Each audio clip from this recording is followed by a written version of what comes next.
galera, como prometido aí, eu vou estar ensinando como baixa o Screen Recorder Pro, né? Mas eu baixei ele, é bem simples também. Eu vou... Na verdade, quando eu baixei esse, o que eu fiz? Eu fui aqui no ForShare. Deixa ele abrir. E digitei. Calma aí, né? Deixa ele abrir. SCR Pro. Aí eu pus só isso. Aí depois disso, eu fui aqui, ó, nesse segundo. E aí fiz o download. Ele vai para seus arquivos, né? Como o meu tablet, eu vou por aqui no Waze Explorer, que já veio junto com o tablet. Aí, ó, você vai entrar em download, vai vir aqui, ó, e vai estar isso aqui, ó, Screen Recorder Pro SCR. E você vai lá, clica aí, faz o download, aqui, ó, assim, clicou, clica em instalar e pronto, instalou.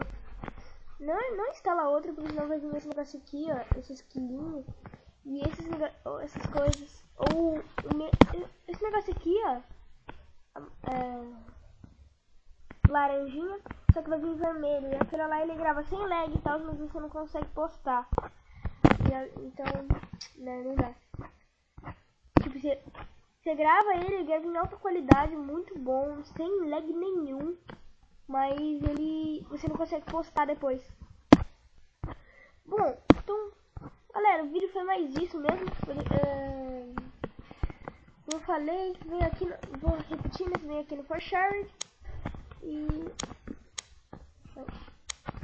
digita SCR Pro. Segunda opção aqui, ó. Até do dia que eu tô fazendo, mas se não for, é em outro lugar. SCR Pro versão 0.14.3.apk. Ou se você quiser, você digita tudo isso que eu falei. Tudo, não.